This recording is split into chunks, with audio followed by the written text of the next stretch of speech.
Hi, everyone. Here is my disclaimer. The views that you hear from the guests in this interview may not represent those of the station or the host. Hi, everyone. This is Betsy Wurzel, your host of Chatting with Betsy on Passionate World Talk Radio, where our mantra is to educate, enlighten, and entertain. I have with me today, I'm so excited, a movie critic and a phenomenal one. I am going to be speaking to Ty Burr, and I'm going to give you some background before I start my chat with Ty Burr. Ty Burr is a film critic and pop culture columnist for the Boston Globe for 2 decades, from 2002 to 2021.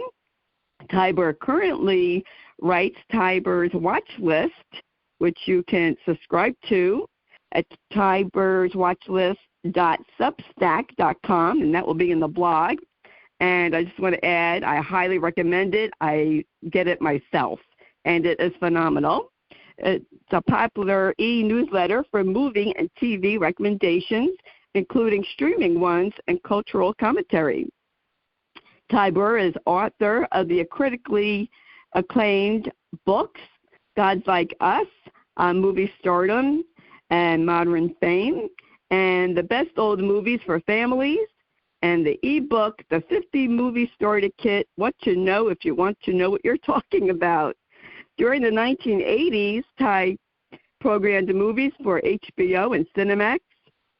As a senior writer and editor for Entertainment Weekly throughout the 1990s, he wrote reviews, features, and oversaw the magazine's initial coverage of and forays into the Internet and new media. Ty is a member of the National Society of Film Critics and the Boston Society of Film Critics. Ty teaches courses in film and criticism at Boston University and Emerson College. In 2017, Ty was a finalist for the Pulitzer Prize in Criticism. I want to welcome you, Ty Burr, to Chatting with Betsy. I'm so honored to have you with me today. Thank you, Betsy. It's a delight to be here. I am really excited, and I just have to say right off that I really am enjoying my subscription for your Ty Burr's Watch List. I think it's phenomenal. It's in depth. Sometimes I can't get my words out. And it has really, it's actually taught me about toggling, which, I mean, I don't have streaming service, but I'll have you explain that. I think it's phenomenal, and I'm going to ask you what I usually ask all my guests, is how did you, or why did you go from doing your work at the Boston Globe to what you're doing now with the Ty Burr's Watch List? Well, I will tell you, it's an interesting question. So I've been at the Boston Globe for almost 2 decades, 19 years. And in that time, a lot changed in the movies, in the way we watch movies, and in the newspaper business. And by the end, I kind of realized the way newspapers and magazines were covering movies didn't really reflect the way we watch them anymore. We're watching so much of them on streamings. We make decisions about, well, I'll go see this in the theater, but this I'll wait to see at home. But by the time it comes out at home, the review's already run. The conversation's already been over. And we all have these streaming services. You've got Netflix. You might have Amazon Prime. You might have Hulu or Disney Plus or HBO Max. There's, dozens of them, but there's nobody there to tell you where the good stuff is, where the good movies are. And I tend to focus on movies because I have my entire career, but I also, talk about TV shows as well because there are so many great TV shows out there as well. So the idea of the newsletter is 2 or 3 times a week you get an email from me saying, here's a good movie. It might be new, might be old, might be a TV show, might be might be in theaters, might be on video on demand.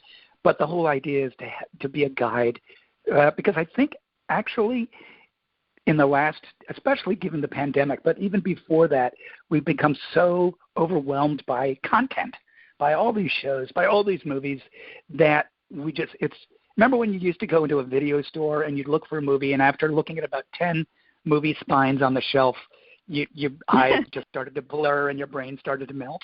That's what happened. Yes. It's so that's funny because I remember going to Blockbuster and another video store and picking out movies. And, a lot of times I did go by a movie critic's review of the movie. And then sometimes, I went to a movie just for mindless entertainment. Like I knew it wasn't going to be great acting, that it was just going to be action, like a Sylvester Stallone film, just watching him beat people up or Hey, I got to say, movie critics like mindless entertainment too, okay? we enjoy it when it's done well. Yes. I have to ask you to explain to the audience, because I learned this on reading your newsletter, is toggling. Can you explain what that is? I'm sure people would really like to know. The idea is out there. The word I sort of attached to it. Toggling is a way to control and save money on all these streaming services that are out there. One of the things that's happened in the last 2-3 years is that everybody wants to get into the video on demand game. So all the movie studios have started their own streaming platform. So you've got Paramount Plus, you got Disney Plus, you've got HBO Max, which is Warner Brothers. Everybody's got their own thing out there. And they're putting original programming on Apple TV Plus, and and some of them are things that you want to watch. People are talking about them. Ted Lasso on Apple TV Plus, or a movie that Blonde that just came on Netflix. But do you really need to subscribe to all those services? No. What I suggest is that you learn how to toggle, which means start the service and watch the thing you want to watch, and then turn the service off. And get charged only for the month, the $5.99 for the month. And there's ways to do that. And actually, in the post that I sent out to my subscribers, I went through each service and said, here's where you need to go on the menu, because it's different for every service, and they do not make it easy on purpose. They don't want you to discontinue the paying for it. And just turn them on, turn them off. Keep a list somewhere. Keep it online. Keep it on the refrigerator, and turn them off when you're not watching them. Turn them on when you are. It's that easy, and it does save you money over the long haul. That's a great idea. That's really a great suggestion for people. Ty, I have to ask you this kind of personal question. Do you ever fall asleep watching a movie that you're reviewing? Because I know sometimes I cannot stay awake during a movie.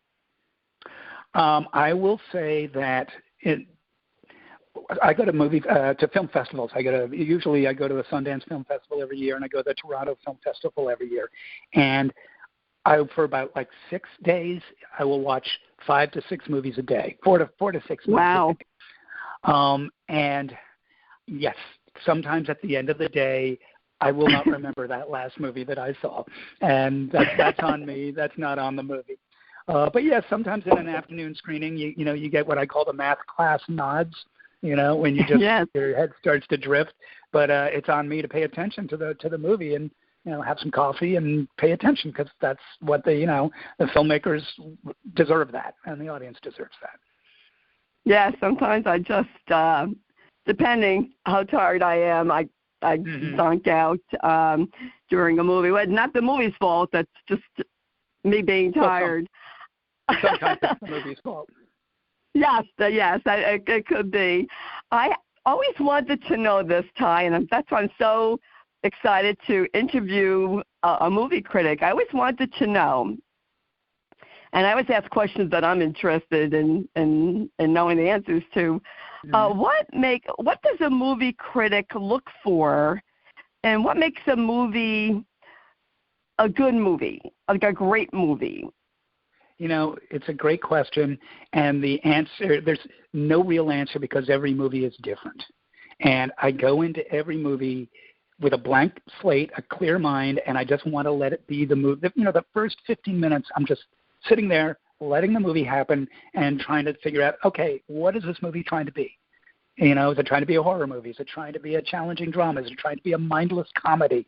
And then I just try and figure out if it's the best movie it's trying to be, because it makes no sense to gauge, you know, a challenging drama against a mindless comedy. They're two different things. Right. So, you know, you let the movie be the movie it wants to be, and then sort of gauge how successful it is at that, and whether it really engages you. You can tell the sort of level of if the filmmakers are actually kind of interested in what they're doing, because some of those movies out there, they're just product. You know, they're just sort of cranked out with, you know, kind of cookie cutter scripts. But you can tell when the writers engaged, the actors are engaged, that people are enjoying what they're doing, even if it's not, you know, it doesn't have to be art. Every movie critic I know got into this because we love movies. People think we sit there with our ascots and our monocles drinking. No, we love movies, and we love a good entertainment movie when it's well made and it's not sort of condescending to the audience.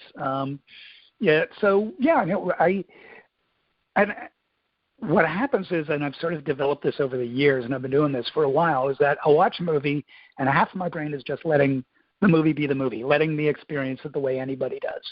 And the other half of my brain is taking notes.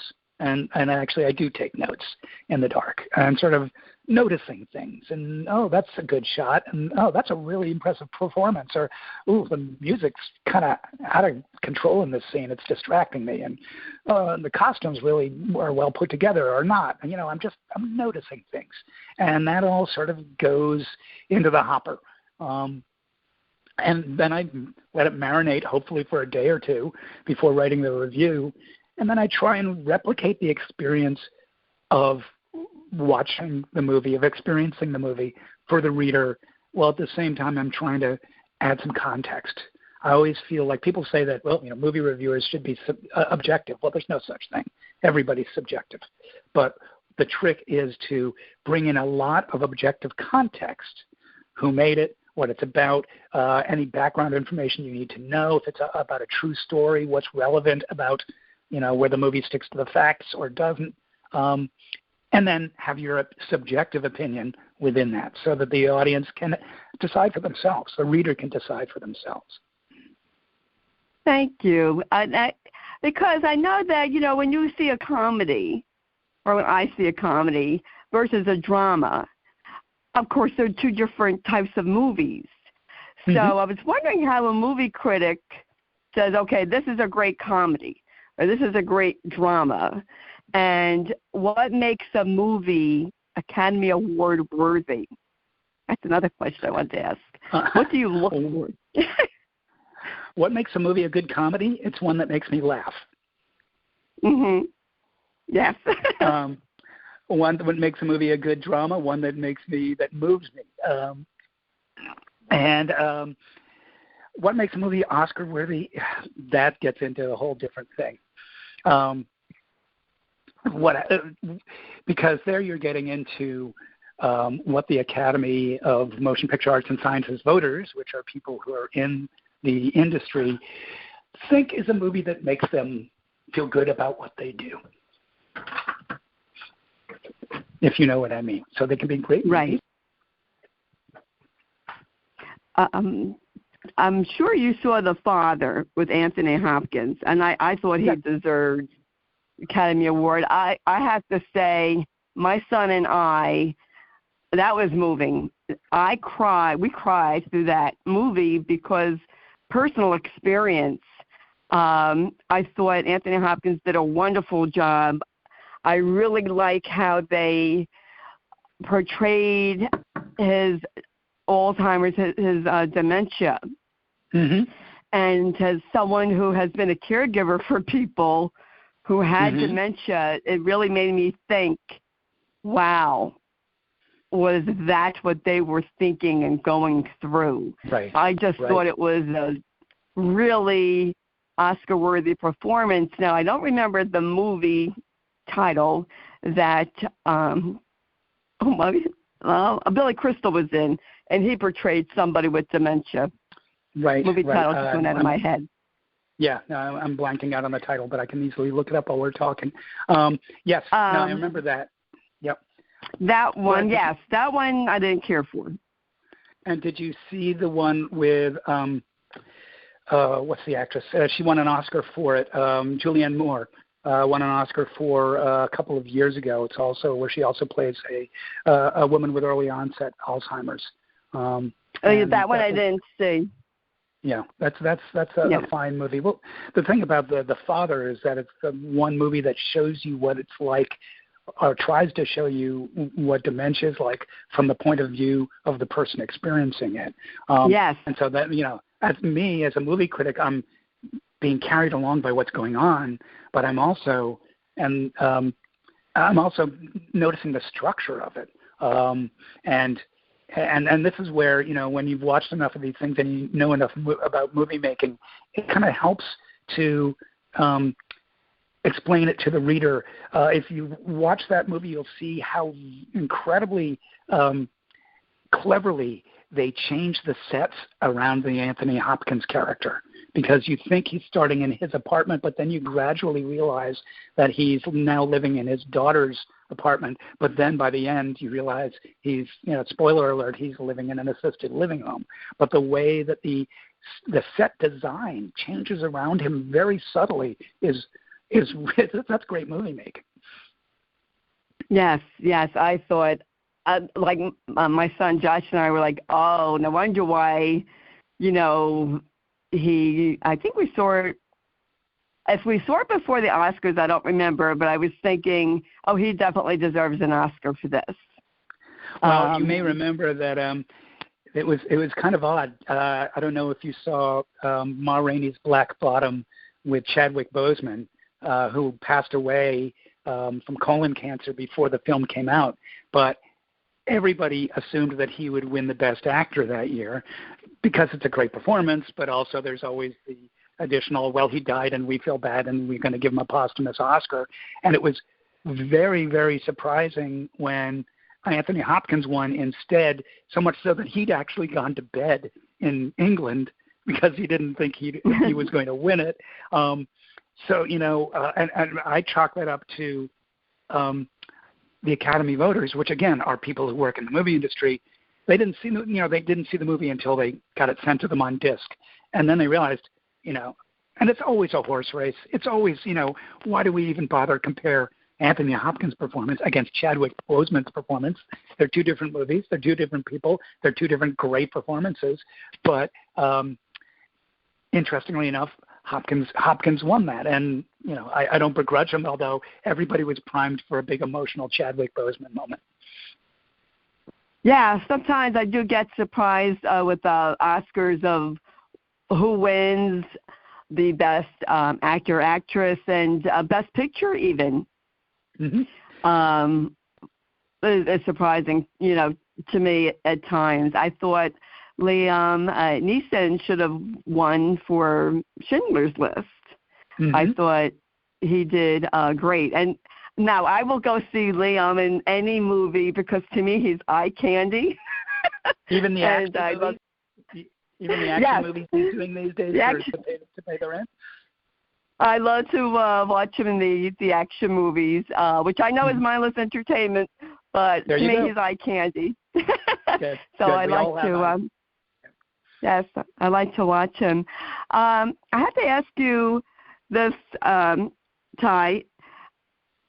I can remember my question. It just went right out of my head. What movie I just could not get into, and I know it got a great review, and see if I can remember the title of it. Is it Everything, Anywhere, All at Once? Everything, something Everywhere, All at Once. Everything, Everywhere, All at Once. One of my favorite movies of the year. And someone wanted to ask me, why did you think that was a good movie? Because, I don't know, me, my son, and a friend of mine didn't care for it. Well, it throws a lot of things at the audience very quickly, and it assumes that it's one of those movies you kind of have to lean into. It happens very fast. It's crazy. It's a ridiculous plot. This Chinese woman who runs a laundromat finds out that in a parallel dimension, she's like the queen of the universe, and she's in infinite parallel dimensions, as is her husband, as is everybody. But it's done with, to me, if you figure out what's going on, and I love the fact that Jamie Lee Curtis is in it as the IRS auditor of your nightmares. But once you figure out what's going on, if you want to go along for the ride, and it is a movie that moves like a roller coaster, and you have to bring your attention to what's going on. And yeah, it throws in a couple of martial arts scenes because the star of it, Michelle Yeoh, who American audiences probably know best from Crouching Tiger, Hidden Dragon, she plays the lead, and she's one of the great martial arts actresses ever. And those scenes are done with such wit and style and choreography. I really love that movie, and I think she actually is going to get nominated for a Best Actress Oscar, which I think she richly deserves. But I would say, it's not for everybody. Not every movie is for everybody. In fact, every movie is not for everybody. But this is a movie that if you can get on its wavelength, and I have to say it's been playing in theaters for most of the year now, and a lot of younger audiences are going to see it multiple times. And I've seen it twice. And the second time, if you didn't know what was going on the first time, the second time, things click into place. But yes, it's crazy. It says, the center of the universe is a giant everything bagel. I mean, you have to bring a fairly twisted sense of humor to it. But if you kind of know what you're going in for, you may be able to ride it. And I just love the level of creativity in it, which, to my mind, not enough movies really dare to do because they're more interested in pleasing audiences than showing them something fresh. Oh, thank you. Well, thank you for explaining that to me, because now I can understand that. And that's one movie I did fall asleep in. But I wanted to also ask you what this is awful. I wanted to ask a question. This one right out of my head. Okay, I'll ask another question. Oh, yes, I know. Yeah. What, in your opinion, do you look for as far as what makes an actor or actress Hollywood stardom? It seems like they're not like they were in days of old, and you had the great movie stars like Cary Grant, Clark Gable, and, we have Brad Pitt, we had Robert Redford, Julia Roberts. What, in your opinion, makes someone a Hollywood movie star? Well, we make a distinction between actors and stars, and there's a lot of gray area in between. And in fact, I wrote a book about this, Gods Like Us, on movie stardom and modern fame, and it's literally a history of movie stars from the very first days of the movies, before they even credited them by name, all the way to the internet era. But to answer your question, we think of actors as people who change from movie to movie. So Meryl Streep, she's always going to be different from movie to movie. We think of a star as somebody who's essentially the same persona or playing variations on the same persona in movie after movie. So Tom Cruise is always Tom Cruise. He's just playing variations on Tom Cruise. Julia Roberts is always Julia Roberts. She's playing variations on Julia Roberts. And there's a lot, like I said, there's tons of gray area in between. There's people who are great actors who have pretty strong cultural personas and movie personas. Robert Downey Jr. just pops into my mind as a good example. But I do think it's a misstatement to say there are no stars anymore. There are, but they're kind of bisected by demographics. So I teach classes at Boston University, and I teach a class on movie stardom, a history of movie stardom and celebrity. And I will tell you that my students, Timothée Chalamet is the biggest star there is. Zendaya and Beyonce are two of the biggest stars there are. There are stars. They're not on our radar. They're on theirs. And so I feel like there are different universes of stardom. If you follow sports, you have sports stars. Mm-hmm. If you follow rap, you've got rap stars. If you follow politics, you've got political stars. There are very, very few figures who are able to encompass all that world and sort of you point at and say, well, that's a major star. And just think about it, back in the classic Hollywood days, they were just the movies. What are you going to have radio stars? Sure, there were some radio stars. Fred Allen, but he had nothing compared to, Betty Davis and Cary Grant. But and then TV comes in, and there were TV stars initially, and again, I talk about this in my book, but the early TV stars looked like you and me. They weren't glamorous. They came into our home. They were Ralph Cramden and Father Knows Best. But, and then eventually they become more and more glamorous as you move into the 80s and Dynasty and all of that. But for the longest time, the movies were it. There was no other stardom other than, I guess, high culture, opera stars, things like that. But those were really only available to the intellectual elite, whereas movies were everybody's medium. But now there's there are TikTok stars, there are YouTube stars, there's every kind of star, and there's very, very few unifying stars. I think Leonardo DiCaprio is one. I do think Beyonce is one. If you are under 40, she's queen of the universe. And it will be interesting to see how some of the stars of this younger generation evolve as they age, as they get older, and what will happen to them. Yes, that would be interesting. I'm finding, I don't know if you are finding this, Ty, that sometimes a movie company, they do the cookie cutter. This one comes out, now you have all these Marvel comic movies, and they just keep, to me, sometimes reproducing the same thing but a different name. I'd like to see something that's different. I'm really looking forward to seeing The Fabelmans when it comes out in my area, because you'll enjoy it. Yeah, I like Steven Spielberg, so I'm looking forward to seeing that. We usually go to a lot of movies during the holiday season. I did want to see Armageddon Time, but I read your review, but it's not playing around where I live anyway. So I told my... Well, I'm in the minority. A lot of people like that movie. I had issues with it. But, that's the great thing. Go and make up your own mind and, sample different critics if you even want to read them. Yes, I read your review on that, and I had to laugh because you said you were a WASP and you're married to a Jewish woman. And I happen to be Jewish, but I married someone who wasn't. So I had to laugh at so your review was pretty funny. And well, that's a movie that I'm sorry. Oh, go ahead. I was just saying that's a movie that takes place literally in the area where my wife's grandparents grew up, and not only that, but the two main parents in the movie have my wife's grandparents' names, Irving and Esther. That's funny. So I felt like I was, like I said, I didn't grow up in that culture, but I feel like I've been a close observer of that very particular New York, Brooklyn, Western Long Island Jewish culture, Five Towns Jewish culture, and there were aspects of it that just felt cliched to me. But then again, I question that because, like I said, I did not grow up in that culture.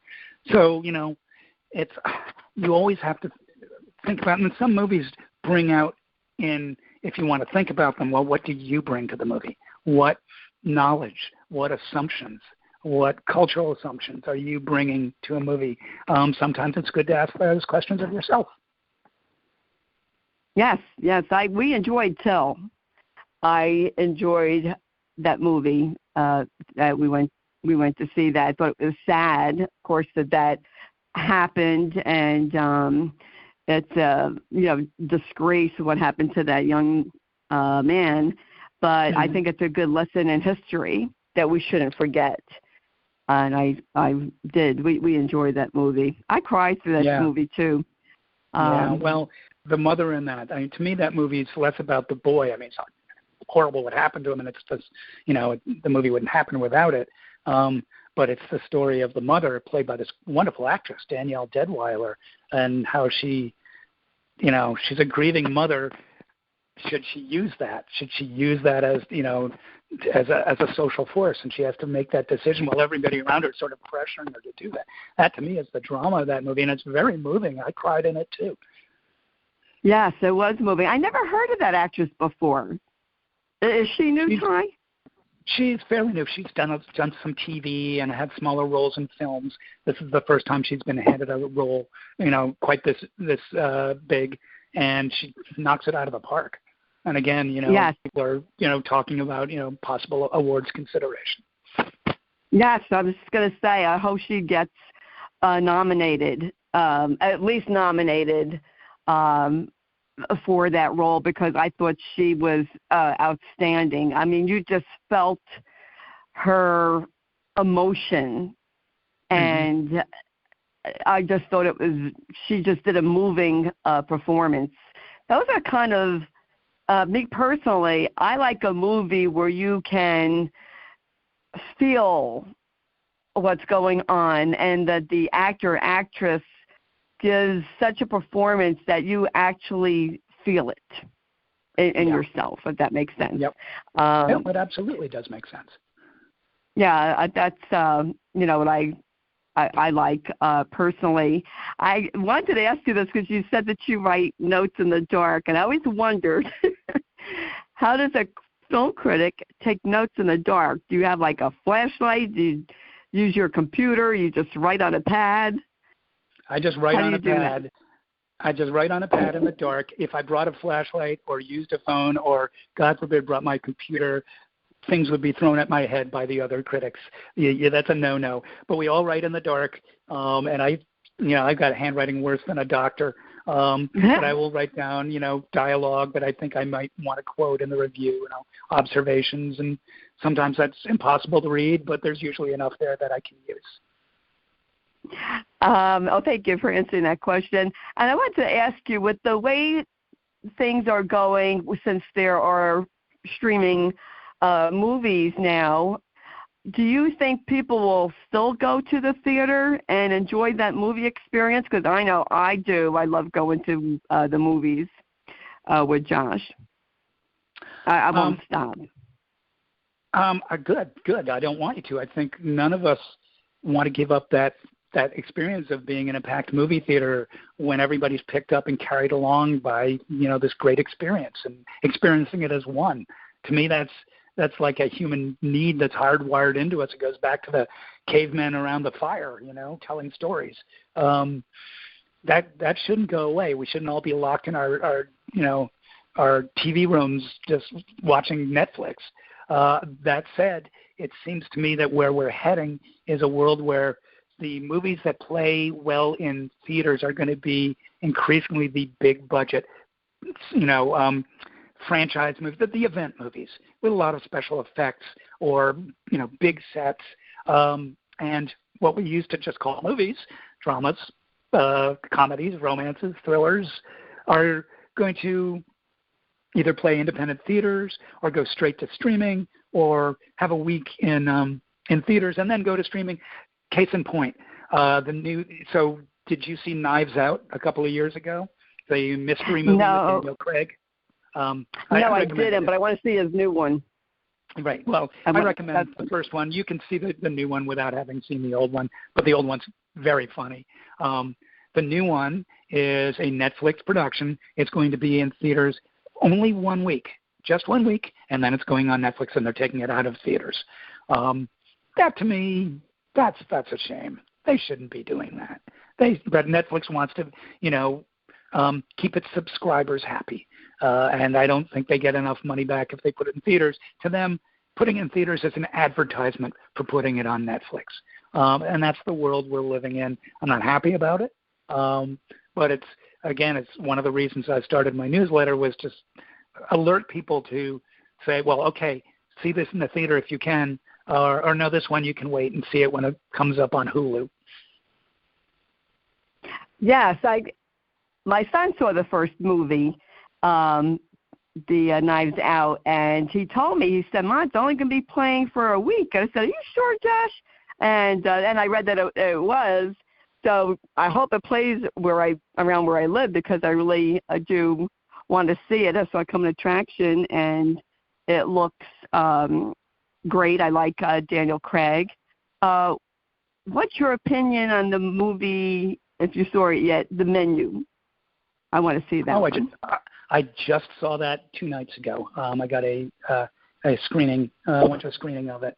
It's got another young up-and-coming star that, again, I think younger audiences really relate to, Anya Taylor-Joy, who was in that series, The Queen's Gambit, about the chess prodigy woman.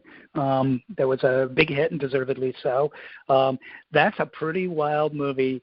It's got a great cast. Ralph Fiennes is in it as a chef who invites this, like, most incredibly rich people, in the world to this restaurant that's on a isolated island for, the perfect meal. And it turns out he's a little crazy, and that's all. I'll leave it at that. But it gets a little dark. It gets a little dark. I'll just say, and then it gets very dark. But you got Ralph Fiennes, who can do no wrong, and the rest of the cast is really very, very strong. Thank you, because I know Ralph Fiennes is a wonderful actor. My son wanted me to ask you about that movie, and I said, I don't think I saw a review on that yet, but I'm looking forward to reading that review in your newsletter. And I just so glad that you are doing the newsletter, because in my opinion, Ty, I'm not just saying that because I'm interviewing you, I think your e-newsletter is really great in telling what the movie is compared to my local newspaper, because we don't really have anymore the news critics. I mean, not the news critics, the movie critics. They let go of the guy that did it for a long time for the Star Ledger, and he was really a great movie critic, and my son enjoyed reading him, and I just, grateful that I do get your Ty Burr's watch list. And I want to tell the audience, you're into movies, you're into, streaming service, this is a great newsletter. And your paid subscription, you have a free version, you have the paid one. What's the difference, Ty? The paid version is you get some extra content, you get some extra, here's some other good kinds of movies, and you get the ability to comment. And I've got a large bunch of paying subscribers who love to have conversations with each other. And there's there's not only conversations under the individual newsletters on the web page, but there's also a chat that Substack, the platform that's letting me do this, just introduced. So, and you get to have conversations there about movies, what your favorite movie is, what shows you watch, and whatever we want to talk about. So that's what you get if you're a paid subscriber. And I'm thankful that there are people who are paying for it. It's $5 a month or $50 a year. And I figure if you get 2 or 3 or 4 good movie recommendations out of it in a year, then you probably, that's what for on demand. That's kind of making up for what you spent on it. I hope that's the feeling anyway. And I've been doing it for over a year now, and it's been really gratifying. And I've been really thankful for the people that are coming along. And yeah, sure, anybody listening wants to join up, please do. Yes, and it's going to be a holiday time soon. If you have a movie fan in your family, what a great gift, and not an expensive one either. They would really enjoy it. Ty, where can people get in touch with you? Do you have a separate web page? The best way to get to me is to go to the Substack, tyburswatchlist.substack.com, and you can send me an email through there, or just send me an email at ty@tyburswatchlist.com. But really, the best way is through the newsletter. Just respond. You get it in the email. If you get it in your inbox, you just send a reply, and I'll get it. Oh, great. Okay. Thank you. I hope people keep going to the movie theater because it's not the same as watching it at home. I know I told you before I started to have a chat with you, and I just want to tell the folks who are listening, I couldn't go to the movies for 10 years, and I missed it. I missed it so much because my husband had early onset Alzheimer's, and he couldn't enjoy going to the movies anymore. And I did rent a few movies, but then Matt couldn't enjoy it, and I missed it. But renting the movie is not the same as the experience of seeing it in the theater, as far as I'm concerned. And just when we were starting to go to the movies in 2020, we saw 1917. I think that was the last movie, and then the pandemic happened. And then we couldn't go. So when the movies reopened, Josh and I were very, very happy. And Josh and I go to the movies once a week. Josh goes at least 2 times because he'll go with a friend on a Friday night or Saturday night. Excuse me. He loves the movies, and what he likes to get for Christmas is money for the movies, for movie tickets. He really enjoys it. And I want to thank you, Ty Burr, for coming on, chatting with Betsy. I enjoyed chatting with you immensely. And just want to thank you. I enjoyed our conversation. I hope you enjoyed coming on my show. I did very much, Betsy. Hope to talk to you again. Oh, I would love it. I would love to talk to you again. And I just want to tell the folks, read the blog, because I'll have information. I could get Ty Burr's watch list. I highly, highly recommend it. You know, I'll tell you what, I'll make a suggestion. Get the free one, and then I bet when you get the free one, you're going to want to subscribe, because I'm thinking of paying it, actually, because for Josh. I think my son would really enjoy it. Thank you so much. He loves it. You're welcome, Ty Burr. Thank you for doing what you do, and thank you for coming on. I didn't even get into, I would love to have you back, of how do you teach about critiquing movies in college. I think that would be interesting. Well, sure. That's something I'm curious about. Yes, thank you. And thank you, Ty Burr, for coming on. Thank you, everyone, for listening and subscribing. It is free to subscribe to Chatting with Betsy on iHeart, Spreaker, Amazon Music. And I appreciate it if you would subscribe and share this show. And I want to thank Lillian Caldwell, who's CEO of Passion World Talk Radio, makes this all possible. I want to thank Jeannie White, who's the producer, and she is station manager, and she writes the blog. So thank you, Jeannie, and please read the blog. So it will have information about Ty Burr. And I want to wish everyone a happy Thanksgiving. It's right around the corner, 2 weeks from yesterday. And I just am very grateful. So, folks, be grateful. And there's always something to be grateful for. And as I always say at the end of my show, in a world where you could be anything, to please be kind and shine your light bright, because if we did that, it would be a much kinder and brighter world. And thanks again. This is Betsy Wurzel, your host of Chatting with Betsy on Passionate World Talk Radio. Bye-bye now.